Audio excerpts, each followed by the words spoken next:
Question number one was, is it likely for Putin to be disappeared or assassinated or die, and what effect would that have on the war? And then second, can we get an update on Russia's demographic situation? So you have to start by looking why the Russians are in this war at the moment. Russian territory, it's flat, it's open, it's difficult to defend, but where the Russians have shown that if you can expand beyond the flats and reach a series of geographical funnel points, where on either side you've got barriers you can't run a tank through, and in the middle you've got a flat area that you can concentrate troops on, block the access points, plug the gaps, then you can defend your lands, possibly.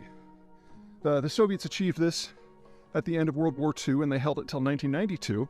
And when the Soviet system collapsed completely, the Russians lost control of most of those access points, all but two actually. And so everything the Kremlin has been doing since 1992, not Putin, the Kremlin, this predates him, has been about reestablishing positions on or near those blocking points. This is the Transnistria occupation, this is the Georgian War, obviously Crimea, the Kazakh intervention, being involved in the Nagorno-Karabakh conflict. All of this is towards the same goal of plugging those gaps. So that's kind of piece one. Piece two is demographic. Now, for those of you guys who have been watching for a while, you know that Russia has among the world's worst demographics. To argue it used to be the worst until the Ukraine war, unfortunately, pushed Ukraine into a worse position.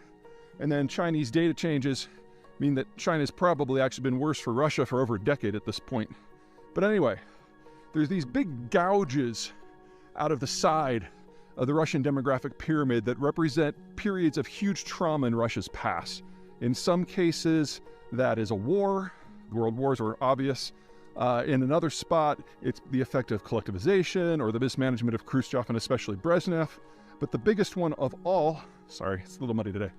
The biggest one of all by far is the post-Soviet collapse in the 1990s when the death rate doubled and the birth rate halved. Now that's kind of the background for those of you who hadn't heard it before. What's been happening more recently is conservatively, Russian statistics indicate that 1.3 million Russians under age 35 have fled the country since the war began, with most of them being young men who were trying to avoid the draft. So roughly 2 to 3 times the number of men fled the country has answered the draft summons, which is, kind of embarrassing if you are a patriotic Russian. That's piece two. Piece three is where the two of these things come together. Now, back in 1982, there was a coup in the Soviet Union, and the intelligence services, led by Yuri Andropov, took over. He died shortly thereafter, and we got Chernomyrdin, who was part of that clique, and then he died, and we got Gorbachev, who was still part of that clique. And as you guys know, Putin is a former KGB agent, so he was part of that clique, just at a much lower level. What this means is we had a full purge of the Soviet decision-making apparatus of pretty much anyone from other factions if they weren't associated in some way with the intelligence apparatus. Now, these people took over because they were the only ones who had a fairly accurate view of how the Russian system worked, especially economically speaking. They're the only ones who had all the information because one of the jobs of the intelligence bureaus was to limit the dissemination of information beyond the state. Anyway, they took over. And ultimately the system collapsed on their watch, but they kept running the place after it fell. Now, how does this relate to the other two things? Well, remember, we've had a demographic collapse, and because the Soviet system collapsed on its feet before the state actually broke apart, back in 1986 is the last year that we had meaningful, broad-spectrum technical education above the high school level. Put that together, it means two things. Number one, the number of people who are under age 35 and who theoretically could be drafted is very limited. And even if the Russians have been honest about their statistics these past 20 years, and right, you're still talking about this being a much smaller pool for the Russians to draw upon than anything the Soviet Union had, and that's even before you consider that half of the Soviet population was not Russian. So from a timing point of view, if this war was ever going to happen, if the Russians were ever going to use military tactics in an attempt to reshape their world, it always had to happen about right now. If you want to go back and read the details, there's a bunch of that on Accidental Superpower in the Players chapter. And there's a whole fat section on this, on the war specifically, and the absent superpower, and there's a big Germany section. Excuse me, there's a big Russia section in Disunited Nations. Big table. On my way to Golden Horn now. Anywho, this is the last generation of fighting men the Russians have. They only have about 8 million men in their 20s. Between the war and the people fleeing, they've already lost over 1 million of them. I don't mean to say that that means the Russians have to stop. There's 7 million to go. But there is a limit, and the Russians are exploring where that is. Okay, so that's kind of piece one of that. Piece two, the Russian educational system collapsed before the Soviet system did, specifically in 1986.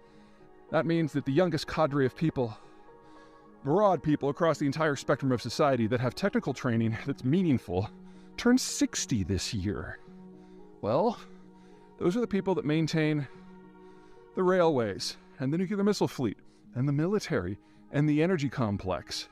And what we've been seeing over and over and over through this war, not just on the battlefield, but throughout the Russian space,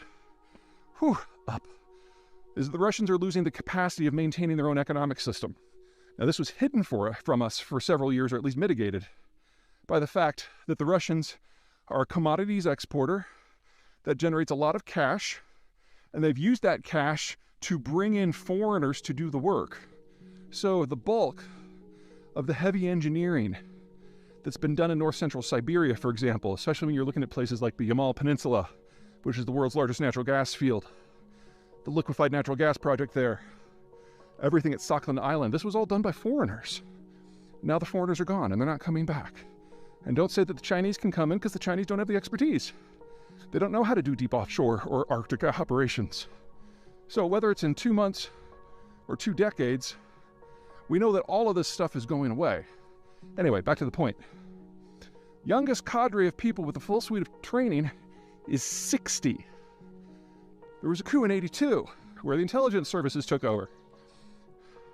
And the demographic situation is in terminal decline. You put that together, and the entire cadre that are a survivor of that intelligence services system that were educated before 1986, that's less than 130 people now. Simple mortality is wiping away the capacity of the Russian government to function, even at the top levels, maybe especially at the top levels. Now, what does this have to do with an off-ramp for the Russians?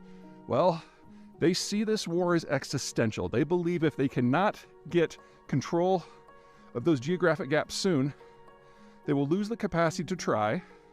And it doesn't matter what happens 1 decade, 2 decades, 5 decades from now. Russia will not have even theoretical capacity to fight off any future aggressor, no matter where it comes from. And in that, they are 100% right. It doesn't matter that no one's even considering an invasion right now. They're planning for forever. And this is their last chance. And everyone who is in that 130 people see the world through the same lens.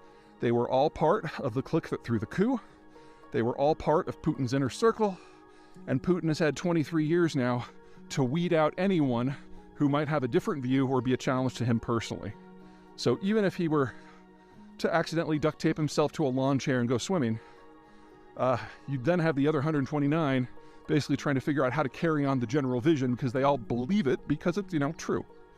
If there is going to be an end to this war because of politics in Moscow, what it would probably take the form of is the Ukrainians so decisively defeat the Russian military, and that its humiliation isn't global, it's local, that everyone in Moscow can see it.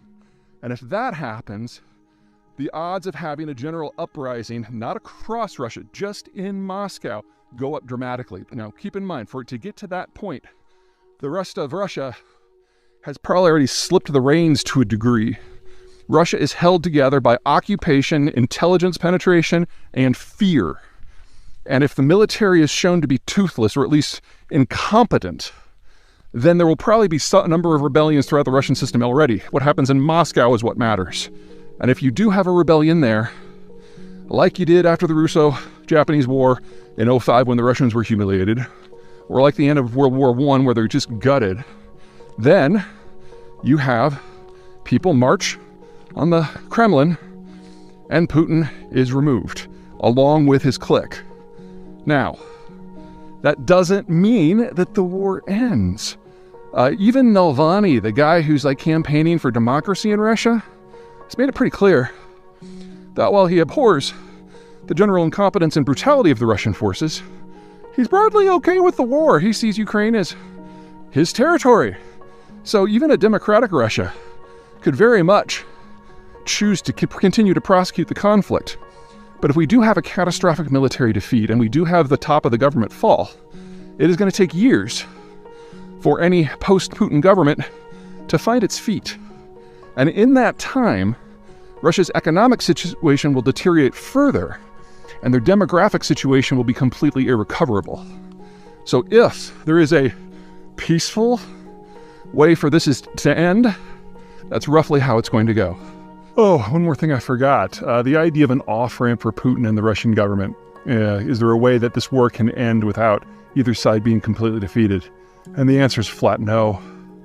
At this point, Russia has paid the price for a major war, but got none of the benefits, and it's actually in a worse strategic position than it was when it started. So the Russians are all in.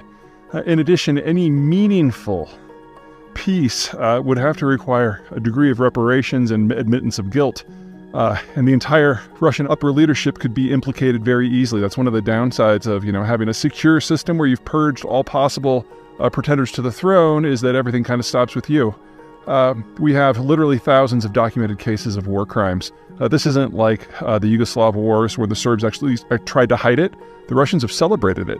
In fact, you've got cabinet ministers celebrating the kidnapping of children or the execution of civilians. So the guilt is not in doubt. So even if the world was willing, even if Ukraine was willing to settle for some sort of temporary peace without any sort of reckoning, the Russians would never be able to get the investment that they had pre-war back. And at this point, because of the demographic decay and the physical losses of the war, that is a blow from which the Russian system wouldn't recover. So Putin and the rest are in this to the end. The question is the end something that happens in the next few years, the next few decades? But it'll certainly be this century. All right. That's it for round one. See you guys soon for the next one.